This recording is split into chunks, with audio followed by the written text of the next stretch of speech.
A Bíblia em um ano. Uma experiência de encontro com Jesus Cristo, a Palavra de Deus.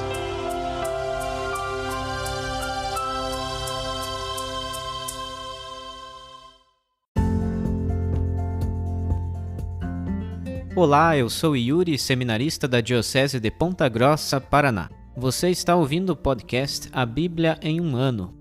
Usando um plano de leitura cronológico, vamos ler a Bíblia inteira em 365 dias, descobrindo como a história da salvação se desdobra e se atualiza em nossas próprias vidas e na vida da Igreja. Estamos usando a Bíblia Católica com a tradução oficial da Conferência Nacional dos Bispos do Brasil. Você pode baixar o plano de leitura completo por meio de um link que você encontra na página do Instagram abiblia.emumano ou no facebook.com/seminariopg. Inscreva-se nesse podcast por meio da plataforma que preferir para receber as notificações diárias dos novos episódios.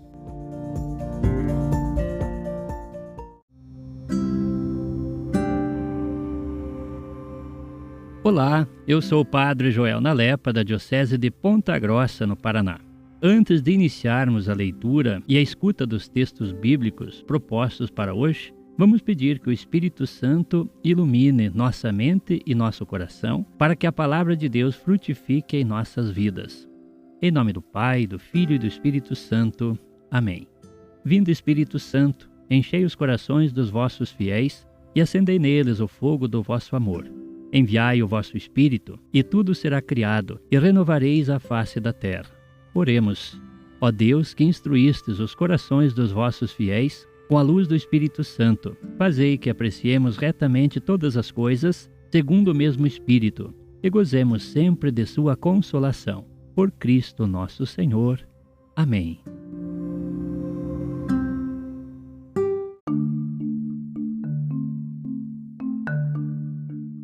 Este é o dia 25 do nosso podcast A Bíblia em um ano.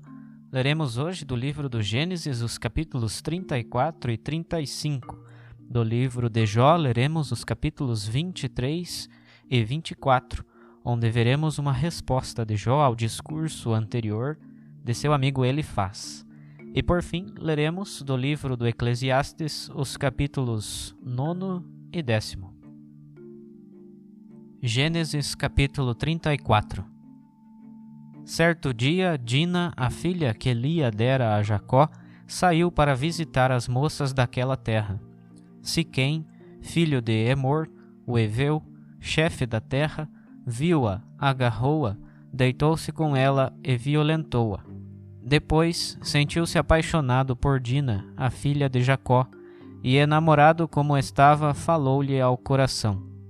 Siquém disse então a seu pai Emor: consegue-me essa jovem por mulher. Jacó soube que Siquém tinha desonrado sua filha Dina, mas, como seus filhos estavam no campo com o rebanho, calou-se até a volta deles. Emor, pai de Siquém, veio falar com Jacó. Ao voltarem do campo, os filhos de Jacó ouviram a notícia e se encheram de indignação e de furor, pois Siquém havia cometido uma infâmia em Israel por ter se deitado com a filha de Jacó, coisa que não se faz. Emor lhes falou, dizendo: meu filho Siquém está apaixonado por vossa filha, peço-vos que a deis a ele por mulher. Tornai-vos nossos parentes, dai vossas filhas a nós, e tomai as nossas para vós. Habitareis conosco, a terra está à vossa disposição. Habitai-a, circulai por ela, adquiri propriedades nela. Siquém disse ao pai e aos irmãos de Dina: que eu encontre graça aos vossos olhos, e o que me pedirdes eu vos darei. Podeis aumentar-me bastante o valor do dote e dos presentes, e eu darei o que me pedirdes. Dai-me somente a moça por mulher. Os filhos de Jacó, porém, por causa do estupro de Dina, sua irmã, deram a Siquém e a seu pai Emor uma resposta enganosa. Disseram: não podemos fazer isto, dar nossa irmã a um incircunciso. Seria uma afronta para nós. Daremos nosso consentimento só com a condição de que vos torneis como nós, circuncidando-se todos os vossos varões. Então, sim, poderemos dar nossas filhas a vós e tomar as vossas para nós, habitar convosco e formar um só povo. Porém, se não consentirdes em vos circuncidar, levaremos a moça e iremos embora. Estas palavras agradaram a Emor e a Siquém, filho de Emor. O jovem não tardou em agir de acordo, pois estava enamorado da filha de Jacó. Ele era também o mais respeitado de toda a casa de seu pai. Emor e Siquém foram até a porta de sua cidade e falaram aos homens da cidade: Essa gente está em paz conosco, que se estabeleçam em nosso território e circulem livremente. A terra oferece bastante espaço para eles. Tomaremos as suas filhas por mulheres e lhes daremos as nossas, mas estes homens só consentem em habitar conosco e formar um só povo se todos os nossos varões se circuncidarem, assim como eles são circuncidados. Porventura não serão nossos o seu gado, seus bens e todos os seus animais? Basta que lhes demos nosso consentimento para habitarem conosco. Todos os que tinham saído até a porta da cidade deram ouvido a Emor e Siquém, e foram circuncidados todos os varões da cidade. Ao terceiro dia, porém, enquanto os homens estavam com dores, 2 filhos de Jacó, Simeão e Levi, irmãos de Dina, de espada em punho, entraram sem resistência na cidade e mataram todos os varões. Passaram a fio de espada Emor e seu filho Siquém, tiraram Dina da casa de Siquém e saíram. Então os filhos de Jacó lançaram-se sobre os cadáveres e saquearam a cidade por causa da desonra infligida à sua irmã. Levaram as ovelhas, os bois, os jumentos, tudo o que havia na cidade e nos campos. Levaram como presa todas as suas riquezas, todas as crianças e mulheres, e pilharam tudo o que havia nas casas. Jacó disse então a Simeão e Levi: Pusestes-me em apuros, tornando-me odioso entre os cananeus e os ferezeus que habitam esta terra. Eu tenho poucos homens e eles se unirão contra mim para me atacar. Destruirão a mim e a minha casa. Mas eles responderam: Acaso nossa irmã devia ser tratada como uma prostituta? Capítulo 35. Deus disse a Jacó: Levanta-te, sobe a Betel para morar ali. Constrói naquele lugar um altar ao Deus que te apareceu quando estavas fugindo de teu irmão Esaú. Jacó disse aos de sua casa e a todos os que estavam com ele: Acabai com todos os deuses estranhos que houver entre vós. Purificai-vos, trocai vossas vestes. Levantemo-nos, vamos subir a Betel, e ali farei um altar para o Deus que me atendeu no dia de minha angústia e esteve comigo no caminho por onde andei. Eles entregaram a Jacó todos os deuses estranhos que tinham e os brincos que levavam nas orelhas, e Jacó enterrou tudo debaixo do carvalho que fica perto de Siquém. Então partiram, e o terror de Deus invadiu as cidades dos arredores, de modo que não perseguiram os filhos de Jacó. Jacó chegou a Luza, que é Betel, na terra de Canaã, ele e todo o povo que estava com ele. Edificou ali um altar e deu ao lugar o nome de Deus de Betel, porque ali Deus lhe aparecera quando estava fugindo de seu irmão. Por aquele tempo morreu Débora, a ama de Rebeca, e foi enterrada ao sopé de Betel, à sombra de um carvalho, chamado Carvalho do Pranto. Outra vez, depois da volta de Padã-Aram, Deus apareceu a Jacó e o abençoou. Deus lhe disse: Teu nome é Jacó, porém não mais serás chamado Jacó, teu nome será Israel. E deu-lhe o nome Israel. E Deus lhe disse: Eu sou o Deus poderoso. Sê fecundo e multiplica-te.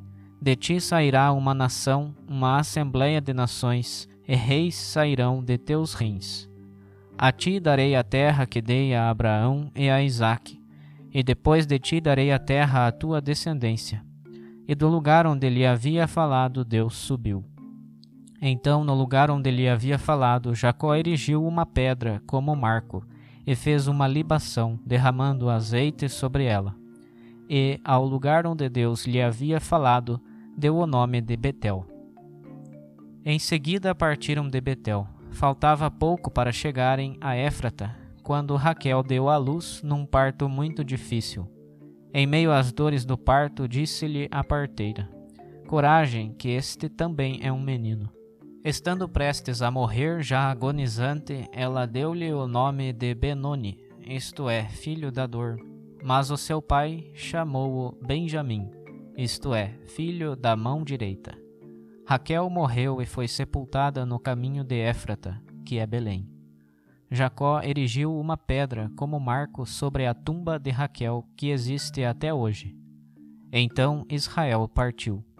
Armou as tendas além de Migdal-Eder, isto é, Torre do Rebanho. Quando Israel morava nessa região, Ruben se deitou com Bala, a concubina de seu pai, e Israel ficou sabendo. Os filhos de Jacó eram 12. Filhos de Lia: Ruben, o primogênito de Jacó, Simeão, Levi, Judá, Issacar e Zabulon. Filhos de Raquel: José e Benjamim. Filhos de Bala, a escrava de Raquel: Dan e Neftali. Filhos de Zelfa, a escrava de Lia: Gad e Azer. São esses os filhos de Jacó que nasceram em Padã Aram. Jacó foi para junto de seu pai Isaque, para Mambré, em Cariat Arbe, que é Hebron, por onde haviam migrado Abraão e Isaque. Isaque alcançou a idade de 180 anos. Depois expirou e morreu. Velho e saciado de dias, foi reunido a seus pais, e seus filhos Esaú e Jacó o sepultaram. Jó capítulo 23. Replicando, porém, Jó falou: também hoje minha queixa é amarga, e a mão de Deus torna pesado o meu gemido. Quem me dera eu soubesse onde encontrá-lo, e pudesse aproximar-me do seu trono. Exporia ante ele a minha causa e encheria minha boca de acusações, para saber com que palavras me responderia e entender o que ele teria a me dizer. Acaso discutiria comigo com prepotência? Não, ele só teria de me escutar. Então um justo debateria com ele, eu escaparia para sempre do meu juiz. Se eu vou para o oriente, ele não aparece. Se para o ocidente, não o percebo. Se continuo para a esquerda, não o alcanço. Se me volto à direita, não o vejo. Ele, porém, conhece o meu caminho, e se me puser à prova, sairei como o ouro. Meus pés seguiram suas pegadas. Guardei o seu caminho e dele não me desviei. Dos mandamentos de seus lábios nunca me afastei. E no meu íntimo guardei as palavras da sua boca. Pois ele é único, quem poderá repeli-lo? O que for de seu desejo, ele fará. Quando tiver cumprido em mim sua decisão, muitas outras coisas semelhantes estarão a seu dispor. Por isso me perturbo por comparecer perante sua face, e olhando para ele sou agitado pelo temor. O próprio Deus enfraqueceu meu coração, o poderoso me aterrorizou, pois não desfaleci por causa das trevas que ameaçam, nem porque a escuridão tenha encoberto o meu rosto. Capítulo 24. Uma vez que os tempos não estão escondidos ao poderoso, porque seus íntimos não conhecem os seus dias, alguns deslocam os marcos dos limites, roubam os rebanhos e os levam a pastar. Apropriam-se do jumento dos órfãos e penhoram o boi que pertence à viúva. Dificultam a vida dos pobres, enquanto os humildes da terra são obrigados a se esconder. Outros, como asnos selvagens no deserto, saem para o seu trabalho. Madrugam em busca da presa. Na terra árida, à cata do pão para os filhos. Ceifam o campo, mas não para si, e vindimam a vinha do pecador. Passam a noite nus, sem terem o que vestir, e não dispõem de coberta para o frio. Encharcados com a chuva das montanhas e sem abrigo, penetram nas fendas dos rochedos. Aqueles arrancam o órfão do peito materno e penhoram as coisas do pobre. E estes passam a andar nus, sem roupa, enquanto famintos carregam as espigas. No terreno dos donos espremem o azeite, mas depois de calcar os lagares, eles mesmos passam sede. Desde as cidades os moribundos gemem, a alma dos feridos clama, mas Deus não dá ouvido à sua oração. Eles foram rebeldes à luz, ignoraram os seus caminhos e não permaneceram nas suas veredas. De madrugada levanta-se o assassino, mata o indigente e o pobre, e à noite atua como ladrão. O olho do adúltero observa a escuridão. Diz, ninguém me vê, e cobre o rosto. Invade nas trevas as casas, pois de dia se escondem e não conhecem a luz. Se de repente aparecer a aurora, pensam que é a sombra da morte, pois estão habituados aos seus terrores. Ele flutua na superfície das águas, é maldita a sua sorte na terra, e não há quem se dirija às suas vinhas. Como a seca e o calor desfazem as águas da neve, assim o mundo dos mortos engole os que pecaram. Que o seio de sua mãe se esqueça dele e os vermes se tornem a sua guloseima. Não esteja mais na memória, mas se quebre como galho seco a iniquidade. Ele procedeu mal para com a estéril, que não deu à luz, e deixou de fazer o bem à viúva. Com a sua força destroçou os valentes, mas, embora estando em pé, ele mesmo não confia na sua vida. Deus lhe deu um lugar aparentemente seguro, no qual se apoia, mas os olhos divinos observam como se porta. Foram exaltados um pouco, mas não aguentarão. Como todos, serão humilhados e arrebatados, triturados como as pontas das espigas. Se não é assim, quem poderá acusar-me de ter mentido e reduzirá a nada as minhas palavras? Eclesiastes capítulo 9. Em tudo isso refleti no meu coração e procurando entendi que os justos e os sábios com suas obras estão nas mãos de Deus. Se é amor ou ódio, o ser humano não sabe. À sua frente estão todas as coisas. Assim todos têm um só destino, tanto o justo como o ímpio, o bom como o mau, o puro como o impuro, o que oferece sacrifícios como o que não os oferece. Assim, o bom é como o pecador, e como quem jura aquele que evita jurar. Este é o pior mal que existe entre todas as coisas que acontecem debaixo do sol, que o mesmo destino toca a todos. Por isso, o coração dos filhos de Adão está cheio de maldade e de insensatez enquanto vivem. Depois, seu fim é junto aos mortos. Aquele, pois, que está no meio de todos os que vivem, tem confiança. Um cão vivo vale mais do que um leão morto. Os vivos, ao menos, sabem que irão morrer. Os mortos, porém, não sabem mais nada, nem terão mais recompensa, porque sua memória caiu no esquecimento. Seu amor, ódio e inveja terminaram, e eles não mais participam deste mundo, nem da obra que se faz debaixo do sol. Vai, pois, come teu pão com alegria e bebe gostosamente o teu vinho, porque já agradaram a Deus há muito as tuas obras. Que tuas roupas sejam sempre bem cuidadas, e nunca falte óleo perfumado sobre a tua cabeça. Goza da vida em companhia da esposa, a quem amas, em todos os dias da tua vida passageira, que te foram dados debaixo do sol, em todo o tempo da tua existência fugaz. Esta é a tua porção na vida e no trabalho que suportas debaixo do sol. Tudo que tua mão puder fazer, faze-o com empenho, pois no Sheol, para onde vais, não existe trabalho, nem reflexão, nem sabedoria e nem conhecimento. Voltei-me para outra direção e vi, debaixo do sol, que a corrida não é dos velozes, nem dos fortes a guerra, nem dos sábios o pão, nem dos instruídos a riqueza, nem dos prudentes a graça, pois todos dependem do tempo e do acaso. Além disso, o ser humano desconhece o seu fim. Como os peixes são pescados numa rede funesta e como os pássaros são presos na armadilha, assim as pessoas são surpreendidas pela desgraça quando esta lhes cai por cima de repente. Mas vi também debaixo do sol este exemplo de sabedoria que considerei notável.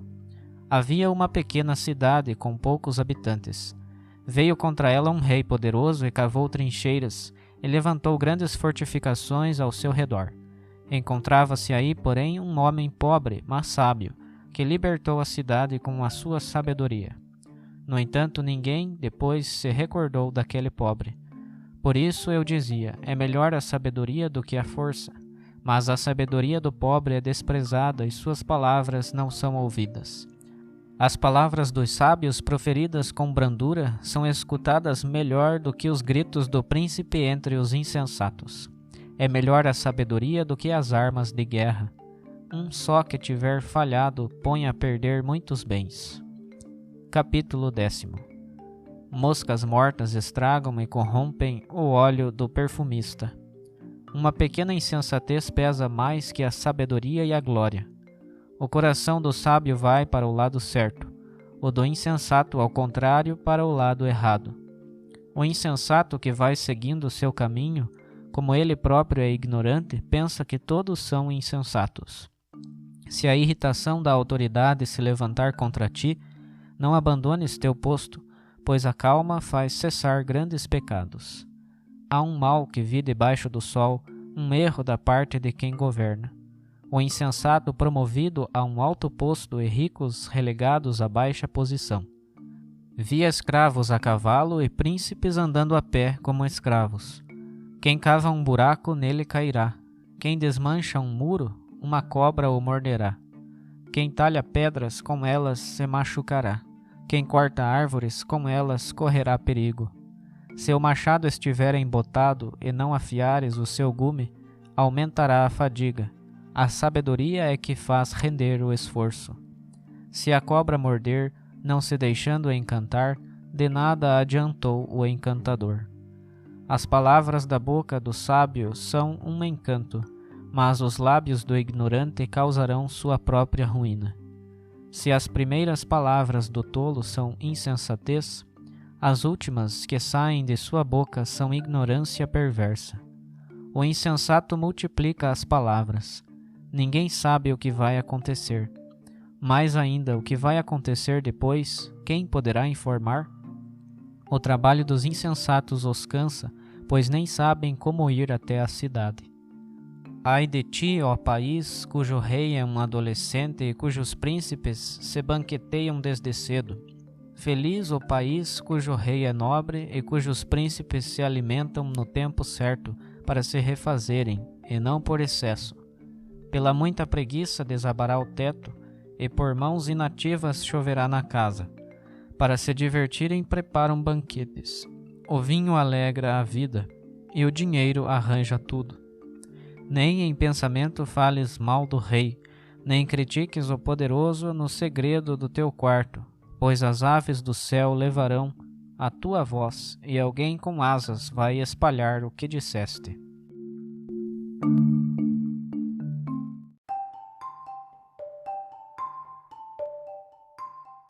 Olá, eu sou o Padre Tiago, padre diocesano da Diocese de Ponta Grossa, no Paraná. Acabamos de ler os capítulos 34 e 35 de Gênesis, mas é no capítulo 35 que eu gostaria de me deter um pouco sobre dois fatos muito interessantes. O primeiro deles está no comecinho já do capítulo 35, quando Jacó recebe uma ordem divina. Levanta-te e sobe a Betel para morar ali. Ergue ali um altar ao Deus que te apareceu quando estavas fugindo de teu irmão Esaú. E antes de Jacó, com toda a sua família e todos os seus servos se colocarem a caminho, Jacó faz a eles um pedido muito interessante.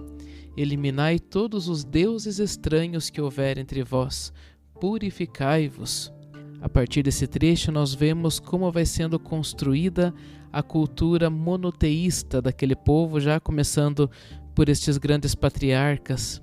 Os povos da antiguidade possuíam muitos questionamentos sem resposta, ligados à natureza, ligados ao corpo humano, ligados às plantações, ou seja, viam as coisas acontecendo como tempestades, ventos, chuva, o trigo que cresce, mas não sabiam explicar como isso acontecia. Então era muito comum para esses povos antigos ligarem esses fenômenos a divindades.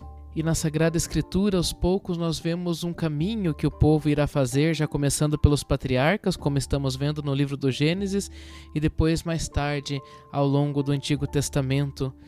Nós vemos um povo que está sendo purificado do politeísmo para chegar ao monoteísmo. Vemos um povo que está deixando para trás esta crença em muitos deuses para acreditar no único Deus, o Deus Altíssimo, aquele que havia chamado Abraão, Isaque e agora Jacó. Então, quando Jacó pede para que os seus servos, as suas mulheres, deixem para trás os deuses estranhos, deixem para trás essas divindades, ele está ajudando os seus familiares a dar este passo. Porém, entre o politeísmo e o monoteísmo, existe a monolatria. Essa é uma ideia que vai perdurar ainda muito tempo entre os primeiros patriarcas, também entre o povo de Israel. Ou seja, acredita-se no Deus Altíssimo, mas ainda acreditam que possam existir outras divindades. E é no caminho, mais tarde, lá no livro do Êxodo, durante toda a caminhada pelo deserto que vamos ouvir mais tarde, é que vamos ver o povo sendo purificado até chegar depois no monoteísmo, no acreditar unicamente em Deus Todo-Poderoso. E esse caminho de purificação que vemos acontecendo com Jacó, o terceiro grande patriarca e seus familiares, é o que deve nos fazer olhar para nós mesmos e nos ajudar também a encontrarmos as tantas falsas divindades que hoje em dia colocamos no lugar de Deus. Quantas vezes deixamos Deus de lado e colocamos outras falsas divindades no lugar de Deus? Às vezes é o dinheiro, às vezes é a vaidade, às vezes é o amor exagerado, ciumento por outra pessoa. Muitas são as coisas que vamos colocando no lugar de Deus. Por isso, essa purificação que Jacó pede aos seus familiares, aos seus servos, também deve ser a purificação que hoje deve acontecer em nosso coração. Deixar para trás tudo aquilo que substitui Deus em nossa vida para amar a Deus acima de todas as coisas. E um segundo fato interessante, bem no finzinho do capítulo 35, é que depois da morte de Isaque, nós vemos os seus filhos Esaú e Jacó os sepultando. E aqui eu gostaria de relembrar um pouquinho o capítulo 27, no versículo 41, quando dizia que Esaú, depois de ser traído por seu irmão, nos fala que ele começou a nutrir ódio contra Jacó, por causa da bênção que o pai lhe dera, e um dia ele disse a si mesmo no seu coração: estão perto os dias de luto por meu pai. Depois vou matar meu irmão Jacó. Mas depois, mais tarde, no capítulo 33, vamos ver a bonita reconciliação desses irmãos, quando eles se abraçam. E agora aquilo que se passava no coração de Esaú, pretendendo matar o seu irmão Jacó, desapareceu. E agora vemos a morte de Isaque e podemos ver os dois juntos enterrando seu pai. E olhando para essa história, vendo um irmão que foi enganado, mas soube dar o perdão, isso também tem muito a nos ensinar, tem muito a nos dizer. Quantas são as pessoas por quem muitas vezes guardamos rancor ou vamos alimentando um ódio interior? O ódio, a falta de perdão, atrapalha muito mais aquele que sente isso do que o outro que possa lhe ter feito algum mal. E quantas pessoas têm essa dificuldade do perdão? Portanto, aprendamos hoje com Esaú o dom do perdão. Isto liberta o que perdoa, isto liberta aquele que é perdoado. Por fim, que possamos nos esforçarmos sempre para deixar para trás os falsos deuses, as falsas divindades, aquilo que pode ocupar o lugar de Deus em nossa vida, e que possamos também pedir a Deus a graça de saber perdoar. E assim, termino com o primeiro versículo do capítulo 9 do Eclesiastes. Em tudo isso refleti no meu coração, e procurando entendi que os justos e os sábios com suas obras estão nas mãos de Deus. Sejamos justos no perdoar e sejamos sábios no amar a Deus sobre todas as coisas.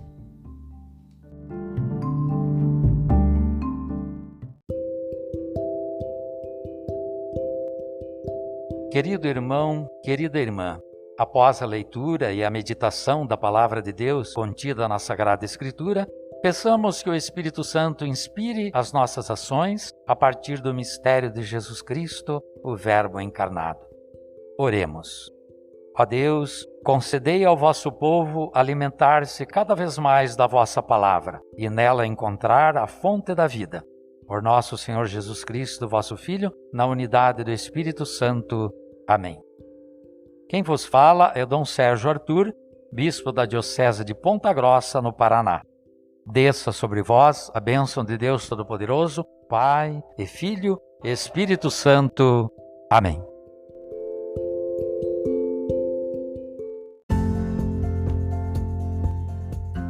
Você acaba de ouvir mais um episódio do podcast A Bíblia em um Ano.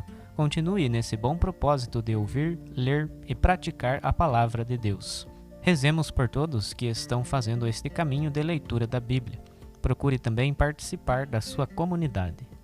A permissão para uso do plano de leitura The Bible in a Year com o Padre Mike Schmitz e Jeff Kevins foi concedida por Ascension. A versão original pode ser baixada em ascensionpress.com. Todos os direitos desse plano estão reservados à Ascension. Os demais conteúdos do podcast não são criados, revisados ou apoiados por Ascension. Até amanhã!